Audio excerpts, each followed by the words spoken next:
실은 기억이 하나도 안 나. 내가 왜 거기 있었는지. 안녕하십니까, 넷플릭스입니다. 오늘 눈물의 여왕 보신 분들, 눈물 많이 흘리신 분들도 있었을 것 같아요. 어떠셨나요? 홍혜인이 시아버지를 위해 용두리에 찾아가서 길도 잘 모르는데 뇌종양의 증상 중 하나인지 갑자기 배경이 변하는 연출이 보여주면서 치매성 질환이 있다는 걸 암시를 했었죠.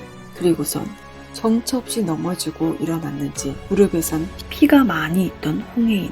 결국 아내를 찾아온 잘생긴 백현우. 그는 진심으로 걱정이 되어서 소리를 지르고 말았어요. 그의 마음이 스크린 너머로 전달이 되는 것만 같았는데요. 아무 일 없다는 듯 환자 보듯 하지 말라고 하던 홍혜인을 알겠다고 하며 뒤돌아가는 백현우의 모습을 보자 어둡던 주변이 환해지는 연출이 나왔습니다. 주변 조명 역시 아마 홍혜인의 환상일 것 같다는 생각이 들었는데요. 그제서야 본심을 말하는 홍혜인이었죠. 사실 기억이 안 난다고 무서웠다고 말이에요. 그리고 나서 서로 안아주면서 끝이 났습니다. 사랑을 하게 되면 그 사람의 존재만으로도 주변의 모든 것이 환해지는 듯한 느낌을 받은 적 있으실 텐데요. 그런 느낌을 표현한 것 같다고 생각했습니다. 이제 앞으로 이 둘은 어떤 식으로 이야기가 전개가 될까요? 오늘은 3화, 4화 내용의 간단한 리뷰와 숨겨진 의미, 그리고 5화 내용에 대해서도 이야기를 해보겠습니다. 이 드라마의 주제가 3년차 부부의 아찔한 위기와 기적처럼 다시 시작되는 사랑 이야기인 거 다들 아실 거예요.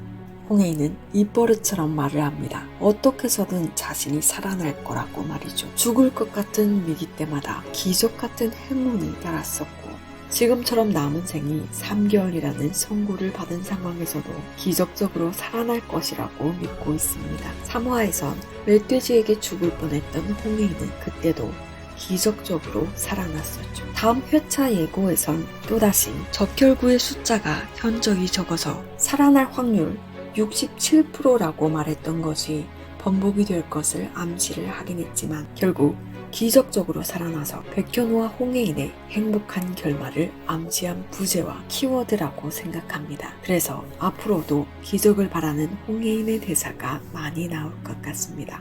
더불어 그녀가 죽지 않기를 바라게 되는 백현우도 기적을 바라겠죠.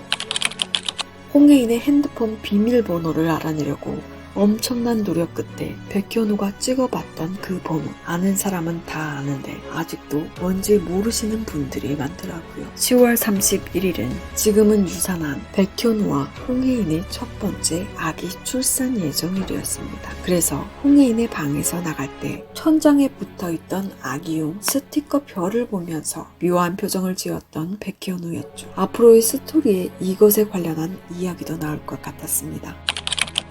흔히 재벌가와 정치권에선 무속인과도 관련이 많은 뉴스도 많이 봤는데요. 그런 것을 이 드라마에서도 활용했다고 생각을 했는데 마지막에 윤은성과 회사를 그만뒀던 백이사와 그레이스 고가 함께 이야기하는 장면이 나오면서 홍만대 회장의 동건녀 오슬희와 그레이스 고 그리고 윤은성이 한패라는 것이 나오게 됩니다. 적대적 애면에 퀸즈그룹을 싹 다 먹으려고 준비하는 모습인데요. 홍만대 회장의 첫째 아들을 모함한 것도 동건녀 모슬이였고 3화에선 모슬이는 첫째 아들이 찾아와서 홍만대 회장을 만나려고 했지만 못 만나게 하고 돌려보내고 첫째 아들을 의심하게끔 그레이스 고에게 적절한 시기에 전화를 하게 해서 철조망을 미리 잘라놓고 사실은 그레이스 고의 전화인데 대무당에게 전화가 왔다고 말하면서 사냥에 가시지 말라고 말합니다. 총에 맞은 멧돼지를 풀어서 홍혜인을 다치게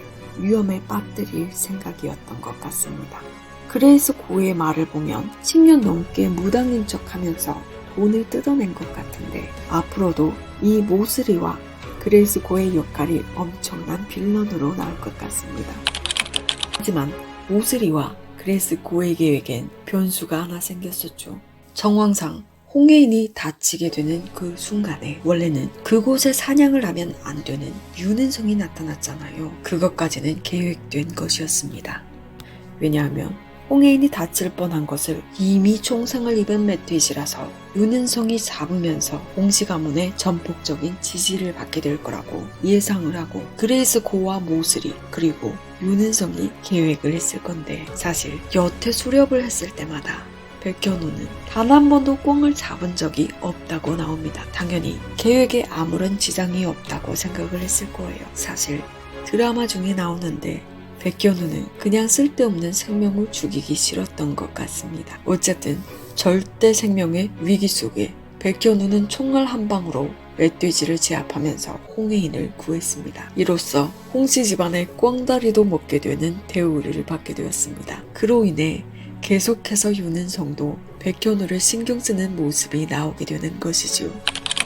그럼 윤은성은 왜 퀸즈가를 몰락시키려고 하는 걸까요? 홍혜정과 저녁 식사 중에 13세부터 해외로 가서 살았다고 하는 윤은성. 사실 20년 전에 퀸즈가의 장학생이었던 것처럼 극중에 나오는데요. 지금 극중 나이를 조사해보니 34세입니다. 13세부터 살았다고 극중에 나오는 걸 보면 20년 전쯤이라고 한다면 퀸즈가의 장학생이 맞는 것 같은데 그때 당시 퀸즈가에 무언가 원한을 가지게 된 사건이 있었다고 보는 게 맞는 것 같습니다. 회장이 사려고 했던 개를 1억 주고 산 뒤 주인 없는 개는 상관없다고 하면서 총으로 죽이려고도 했었고 그 진돗개를 팔려고 했던 진돗개 주인도 20년 전 퀸즈그룹 장학생이 안귀한 개는 죽어도 되냐고 말했던 것과 뉘앙스가 비슷한데요. 작가님이 헷갈리게 한 장치일 수도 있겠지만 어쨌든 현재 시점에 퀸즈가에 확실한 원한이 있고 사이코패스라는 것은 확실한 것 같습니다. 또 한 가지 뇌피셜이긴 한데 극중 윤은성과 모슬이가 아무 말 없이 서로 지나치는 장면이 나오는데 어쩌면 윤은성의 친엄마가 모슬이가 아닐까 하는 생각도 들었습니다. 사실 백현우가 이혼을 해야겠다 생각을 한 것이 홍혜인 위원장의 전 재산이 백현우에겐 1원 하나 가지 않게 된다고 써있다고 한 그레이스 고의 말 때문이라고 해도 과언은 아니죠. 하지만 이번 주 회차를 보고 사실은 위원장이 없을 수도 있겠다는 생각이 들었습니다.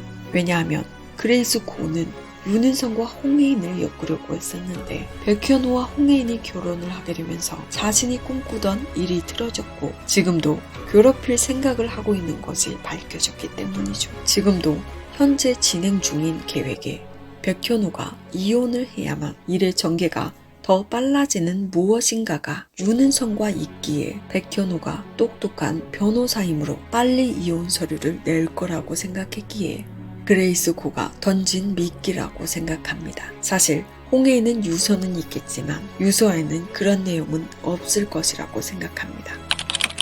이것도 아시는 분들은 아실 텐데 용두리에 온 홍혜인은 백현우의 방에서 mp3를 발견하고 들으면서 미소를 지었는데요. 에필로그에 서울로 이제 온 백현우와 이제 미국에 가게 되는 홍혜인이 마주치고 넘어진 홍혜인에게 반창고를 주는 백현우와 눈물 흘리면서 차에 타는 홍혜인의 첫 만남이 나오는데 그때 흘린 mp3를 백현우가 여태까지 가지고 있었다는 것이 나옵니다. 어쩌면 백현우는 그때 만났던 여자가 홍혜인인지 모르는 것 같은데 홍혜인은 이제 기억이 나서 웃었던 거였죠. 결국 그때 고마워서 울었던 그 남자와 지금 같이 살고 있는 홍혜인의 미소였습니다.